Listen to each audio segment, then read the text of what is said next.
ஒருவன் ஒரு பெண்ணோடு அந்த ஆசை நின்று விடுவது கிடையாது. பாலிகாமிங்கிறது திருமணம் குறித்தான உறவு குறித்து பேசுது.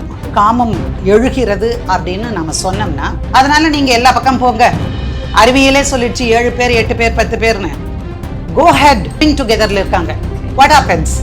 ஆமா, நம்ம 2 பேரும் சேர்ந்து வாழ்வோம், நானும் சம்பாதிக்கிறேன் நீயும் சம்பாதிக்கிறேன், 2 பேரும் செய்யலாம், குழந்தை வேண்டாம், அவ்வளவுதான். ராஜீவ் காந்தி சாலையில போய் ரெஸ்டோ பார்லாம் பாருங்களேன், கேமரா கண்களை திறந்து வைத்து பாருங்கள். ஒரே பெண் இன்னைக்கு திங்கட்கிழமை அன்னைக்கு ஒருத்தரோடு உட்கார்ந்துருப்பார், அடுத்த நாள் வேறொருத்தரோடு உட்கார்ந்துருப்பார். அந்த ஆண் வாரம் முழுவதும் 7 பெண்களோடு உட்கார்ந்துருப்பான். கல்லானாலும் கணவன், ஃபுல்லானாலும் புருஷன் அப்படின்னு நாம சொல்லுவோம். குழந்தை வேண்டாம், அவ்வளவுதான். அவங்க சினிமா நடிகைகள் அல்லது செலிபிரிட்டிஸ் அவங்க பண்றதுனாலயா சமூகம் ரிஃப்ளெக்ட் ஆகுதுன்னு நினைக்கிறீங்க? முன்னெல்லாம் அப்படி கிடையாது.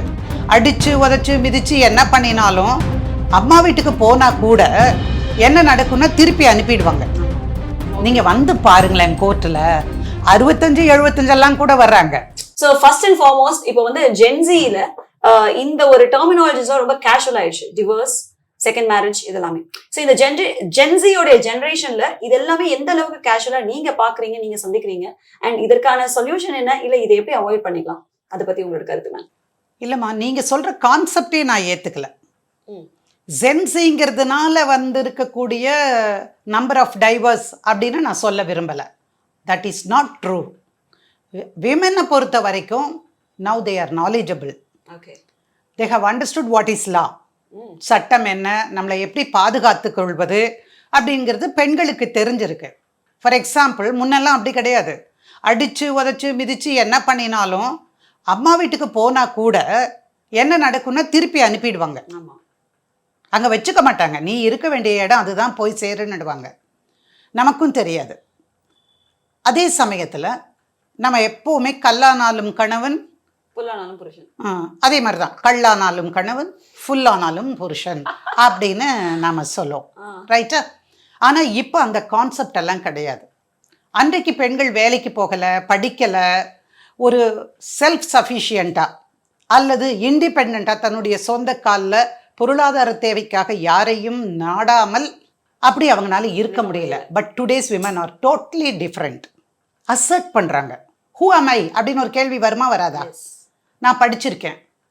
இப்போ கணவன் போடுறாருன்னு வச்சுக்கோங்க 4 அடி, விட்டுருவாளா சொல்லுங்கள்? ஒரு எக்ஸாம்பிள், இங்கேருந்து ஐடி இண்டஸ்ட்ரி பக்கத்தில் இருக்குது நமக்கு. 2 பேரும் அப்படி தான் போகிறாங்க, அப்படி தான் காதலிக்கிறாங்க, அப்படி தான் கல்யாணம் பண்ணிக்கிறாங்க. அப்புறம் காலையில் எழுந்திரிச்சு நீ டிஃபன் செய்யலைன்னு 4 அடி வைக்க முடியுமா? நானும் உன்னோடு தானே வரேன், கேட்போமா இல்லையா? So they want to assert their right. Not that நீ கிச்சனுக்குள்ளேயே போகாத, நீயும் வேலை செய்கிற, அதனால் புருஷனை போட்டு அடி அப்படின்னு சொல்கிற பெண்ணியவாதி நான் அல்ல. எந்த ஒரு பெண்ணியவாதியும் அப்படி சொல்ல மாட்டாங்க. அதே சமயத்தில் அவர் அடித்து மிதிக்கிறாருன்னு வச்சுக்கோங்களேன், அல்லது குழந்தைகளுக்கு முன்னாடி வார்த்தைகளாலான வன்முறைன்னு சொல்லுவோம் பாரு, அது மாதிரி கெட்ட வார்த்தைகளெல்லாம் பேசுகிறாரு, அல்லது அந்த பெண்மையை இழிவுபடுத்துகிற விதமாக ஒன்று சொல்கிறாங்கன்னா இப்போல்லாம் தாங்கிக்க முடியாது. வேறு வழி இல்லை. முன்ன அவங்க தான் வேலைக்கு போனாங்க, அவங்க தான் சம்பாதிச்சாங்க, குழந்தைகளை யார் காப்பாற்றுவாங்க? அதனால் அப்படி இருந்தாங்க. இப்போ அப்படி கிடையாது. சரி, இந்த மாதிரி ஒரு மனுஷனோட வாழ்கிறத விட வயலன்ஸ் ஃப்ரீ சர்க்கம்ஸ்டன்ஸில் என்வாயன்மெண்ட்டில் நான் என் குழந்தைகளோட வாழ விரும்புகிறேன். I want peace and happiness at home அப்படின்னு டெசிஷன் எடுக்கிறார். அது எது கொடுத்தது? கல்வி கொடுத்தது, பொருளாதார ரீதியான அவளுடைய சுதந்திரம் அவளுக்கு கொடுத்தது. அப்படித்தான் இதை பார்க்கணுமா ஒழிஞ்சு இல்லை இது ஜீனுடைய வெளிப்பாடு அப்படின்னு பார்க்க முடியாது. நீங்கள் வந்து பாருங்களேன், கோர்ட்டில் 65 75 எல்லாம் கூட வர்றாங்க. அவங்களுக்கு பொருளாதாரம் இல்லை விஷயம். நான் என் குழந்தைகளுக்காக இத்தனை நாள் உன்னை சகிச்சுட்டு வாழ்ந்தையா, இப்போ என்னால் முடியாது, என் கடமையெல்லாம் நான் முடிச்சுட்டேன், I just want to go out of this matrimony. Okay, அப்போ அவங்களுக்கு வந்து காசு அவர் வச்சிருந்தா கேட்கலாம். இல்லைன்னா பையனும் பொண்ணு இருக்காங்க இல்லையா, பையனுக்கு மட்டும் கடமை இல்லை, பெண்ணுக்கும் கடமை இருக்கு இப்போ. ஏன்னா அம்மாமார்களை எல்லாம் ஆயாக்களாக யூஸ் பண்ணுறவங்க யாரு? பெண்கள் தானே. அதனால் it is a burden to both of them. அது பர்டன் கூட சொல்லக்கூடாது. They are duty bound to look after their parents. அதனால் என்ன பண்ணுவாங்க, மோஸ்ட் ஆஃப் தி கேர்ள்ஸ், ரொம்ப புத்திசாலி குழந்தைகள், அம்மாவை தன்னோட வச்சுக்கிறதுல ஆர்வம் காட்டுவாங்க. வை, காலையில் டிஃபன் பண்ணி கொடுத்துருவாங்க அம்மா, குழந்தைகளுக்கு அவங்க என்னென்ன தேவையோ செஞ்சுருவாங்க. கரெக்டா? திரும்பி வரும்போது நான் அங்கே ஆஃபீஸில் உட்காந்துருப்பேன், நான் 8 மணிக்கு 9 மணிக்கு தான் வருவேன். அதனால் எங்கள் அம்மா வீட்டில் இருந்தால் குழந்தைகளை பார்த்துப்பாங்க. ஸோ நானிக்கு நானியும் ஆச்சு, அம்மாவுக்கு அம்மாவும் ஆச்சு, கிராண்ட்மாவுக்கு கிராண்ட்மாவும் ஆச்சுன்னு.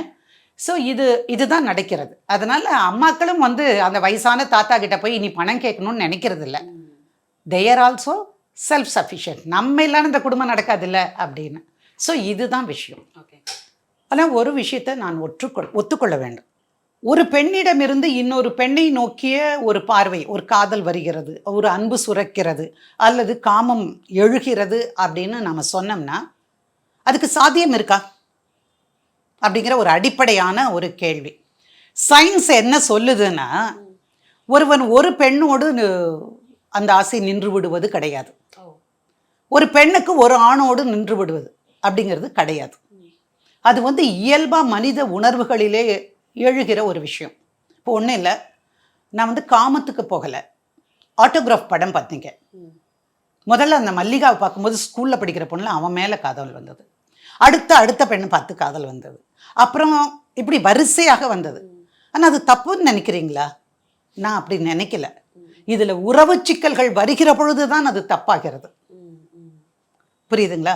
அதை வந்து இதோட ஒப்பிட முடியாது.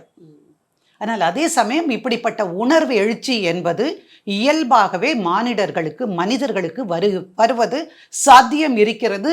அதைத்தான் அறிவியல் நமக்கு சொல்லித் தருகிறது. அதனால் நீங்கள் எல்லா பக்கம் போங்க, அறிவியலே சொல்லிடுச்சு 7 பேர் 8 பேர் 10 பேர்னு, கோ ஹெட் செலக்ட் பண்ணுங்க அப்படின்னு சொல்லிட முடியாது. Polygamy was once, there. I am not talking about polygamy. Polygamy is different from this. இல்ல, I understand. Polygamy is also இதோட ஒரு தொடக்கம் தானே மேம். அது இப்போ ஒருத்தவங்க மேல ஆசை இருக்குங்கிறது ஒரு அங்கதானே பாயிண்ட் தொடங்குது. அதுக்கப்புறம் தானே polygamy. இல்லம்மா, பாலிகாமிங்கிறது திருமணம் குறித்தான உறவு குறித்து பேசுதுமா. நான் சொல்றது காமம், காதல், அவ்வளவுதான். அதுல கொஞ்ச நாளைக்கு சேர்ந்து வாழ்வாங்க. இப்ப லிவிங் டுகெதர்ல இருக்காங்க. What happens? ஆமா, நம்ம 2 பேரும் சேர்ந்து வாழ்வோம், நானும் சம்பாதிக்கிறேன், நீயும் சம்பாதிக்கிறேன், 2 பேரும் செய்யலாம், 2 பேரும் சேர்ந்து இந்த இடத்துல வாழலாம். முடியலையா, நீயும் எனக்கு எதுவும் தர வேண்டாம், நானும் உனக்கு எதுவும் தர வேண்டாம், சந்தோஷமாக பிரிஞ்சு போயிடுவோம். அது வரைக்கும் குழந்தைக்கான பெற்றுக்கிறதுக்கான எந்த விஷயமும் நடக்க வேண்டாம், குழந்தை வேண்டாம், அவ்வளோதான். இது மாதிரி எவ்வளோ பேர் இருக்கிறது இல்லை? 3 வருஷம் 4 வருஷம் 5 வருஷம், சில பேர் 6 மாதம். இல்லை பாய், உன்னோட எனக்கு ஒத்து வராது, காதலிக்கும் போது பார்த்த ஆள் இல்லை நீ, பெண்ணும் சரி ஆணும் சரி, இப்படி போயிடுறாங்க. ஸோ இதுக்கான சாத்தியக்கூறுகள் இருக்கிறது, அது நம்ம மறந்துடக்கூடாது. தயவு செய்து போய் இந்த ராஜீவ்காந்தி சாலையில் போய் ரெஸ்டோ பார்லாம் பாருங்களேன், தயவு செய்து போய் பாருங்கள். கேமரா கண்களை திறந்து வைத்து பாருங்கள். ஒரே பெண் இன்னைக்கு திங்கட்கிழமை அன்னைக்கு ஒருத்தரோடு உட்கார்ந்துருப்பார், அடுத்த நாள் வேறொருத்தரோடு உட்கார்ந்துருப்பார். அந்த ஆண் வாரம் முழுவதும் 7 பெண்களோடு உட்கார்ந்துருப்பான். நான் அது வந்து தப்புங்கிற நிலைப்பாட்டை தாண்டி இதுதான் இன்றைக்கு நடந்து கொண்டிருக்கிற விஷயம். அப்புறம் அதுதானே இட் வில் ரிஃப்ளெக்ட். எது அவங்க சினிமா நடிகைகள் அல்லது செலிபிரிட்டிஸு அவங்க பண்ணுறதுனாலையா சமூகம் ரிஃப்ளெக்ட் ஆகுதுன்னு நினைக்கிறீங்க? அப்படி கிடையாது. சமூகம் மாறுதலுக்கு உள்ளாகி இருக்கிறது. ஸோ புனிதம் என்கிற அந்த விஷயம் திருமணத்தோடு இன்றைக்கு இல்லை. இட் ஹேஸ் பிகம், ஃபாரின்லாம் எப்படின்னு கேட்டால் marriage is a contract. So இங்கேயும் மேரேஜ் ஒரு கான்ட்ராக்டாக மாறிக்கொண்டிருக்கிறது. அது நம்ம சேஞ்சிங், அந்த டைம் வந்து எப்படி இருக்குங்கிறதுக்காக.